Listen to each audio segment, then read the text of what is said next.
online at consumerqb.com. All right, we're talking with Alex Lima this segment here, self-defense expert, black belt fitness and martial arts. And before we do, just a quick listing here. I want to let you know about this 5930 River Road. Beautiful property. This is a waterfront beauty. 4 bedrooms, 3.5 bath. You have a 2-spot carport, 1-car garage detached. This is a gorgeous home on the river. Have you ever wanted to live on your own property on the river? This is a beautiful home. You have a formal dining chandelier, Florida room, covered lanai, French doors leading out to the line, metal roof as well, so that's a big deal. Stone construction, cypress wood shingles. It just has a lot of charm and a lot of character on it. I just love this backyard overlooking the river, access to the bay, half an acre lot, 80 feet on the Cody River as well. 5930 River Road, Newport Richey. You can see all of our listings at platinumcoastalelite.com. Check out platinumcoastalelite.com. All right, Alex Lima in studio. Alex, I went over to visit our friend Thomas King yesterday. I brought my young daughter, and I said, you know what, we've got to set aside some time to go training. We're always talking about training. So Braylon and I went over and shot with Thomas, and man, it's a great refresher because it reminds me of just the little things that I was doing wrong, you know, putting this thumb down low and not that, you know, so proper holding, load, hold, aim, and shoot. Yeah. Thomas King over there does a great job, man. Yeah, he does. You know, obviously, you have a long standing relationship for the Firearms Academy. It's, you know, for indoor, it's the only place I go. Only time I go anywhere else really is when I'm trying to work some, you know, longer range stuff with long guns and stuff like that. So, but I mean, you can obviously shoot rifles and stuff within Florida Firearms as well. They set you up for that too. So yeah, but yeah, you know, it all comes down to technique. You know, you have to learn the proper way to do things. Yep. With anything in life, really. You know. Yeah. At least the rules that you have to work within. And then you also have to go back and revisit those techniques and stuff. You can't just be like, oh yeah, no, I learned it. I did a 1-hour class and I'm all good. It's very naive to think that like, oh, I'm good. You know, that's with me for the rest of my life. No, you have to go back and you have to sharpen that and make sure you can recreate that. So you have that muscle mind memory association. Yeah. You know? Yeah. Just like, you know, learning how to be a quarterback back in the day. You had to learn the steps to do the handoff and the turn. And he sent me home with some homework. You know, speaking of that, he's like, yeah, you need to be drawn out, getting your position. You know, drawing out 30 times. Yeah, 30 times a day until it's natural, it's normal, and you're there. He did run a scenario by my daughter too, because it's interesting, and I want to run this by our audience and maybe their daughters or maybe their young kids that are getting ready to go to school, back to school or off to college.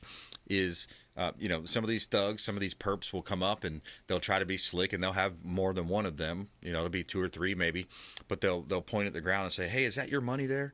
And the goal is to distract you, to get you to look down at your money.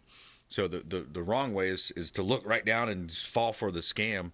The right way is to kind of back away and kind of maintain eye contact, look at them, and just back away and create distance, right? Distance is your friend in that scenario.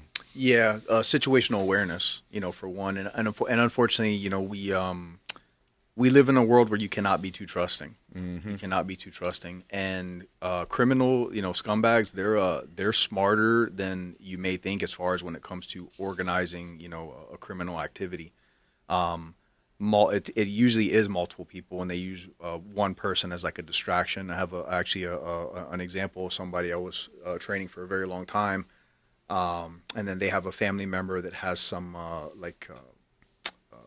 mental like disabilities. They're not as, you know, but they're more naive than what the average person would be. I kind of put it at that. Sure. And they actually were just like walking their dog in the neighborhood, and this true story of a female. These people rolled up in a car, and then a female came out of the car and was like, "Oh, I like your dog," and started petting the dog and stuff.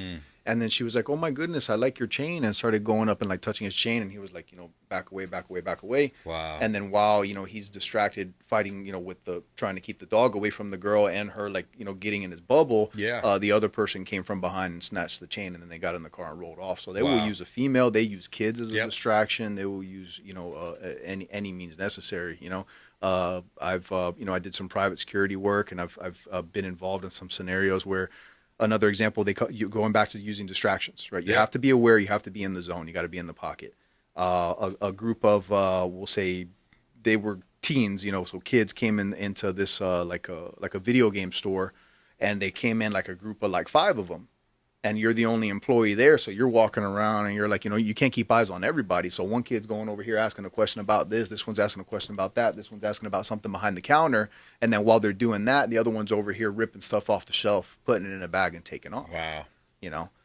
So that's the world we live in, man. These people know what's up. They know that they got to pull the magic trick on you. I got to get you looking at this hand while I do the trick over here with this hand. Game the system. It's messed up. So you have to be alert. You have to be aware. You have to be smarter than they are. You have to be not necessarily smarter, but you got to know, feel in your gut that they're up to something, right? And then just avoid that situation. Yeah. Yeah, absolutely. Another one is you're at the gas station. They come up, oh, can I get some money for gas? I broke down over here. Like, there's so many different scams.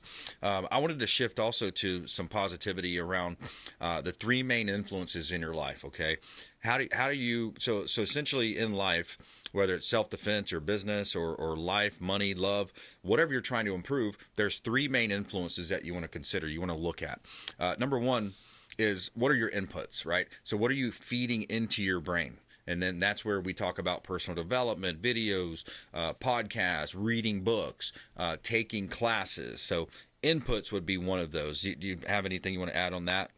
I mean, everything as far as input. I've always said that the body is an organic machine. It's and our brain is a computer, and you're constantly uploading data and firmware into that computer. Yeah, right. Exactly. So everything from the music, positive music, that's right. Positive, films and stuff that you watch. So I'm not a big fan of like everybody's like, oh, did you see this this true crime killer thing that's on? I don't watch any of that. Right. For one, you don't need that in your brain. Yep. Okay. And then 2, I don't think it should be glamorized. Exactly. Because you and I may be able to. I don't watch it, but we could potentially watch it, and we'll be like, oh man, that's crazy that happened. Yep. That's not going to inspire us to go out on a killing spree, though. Right. But there are other sick individuals in this world that's the turning point. Normalizes it. You know what I'm saying? And it's not good. So be careful what things you're putting in your mind. Number 2, associations. Okay, so number 1 was inputs. Number 2 is the associations. And that could be groups that you're involved with, who you're hanging out with, the influences, who you're referring to.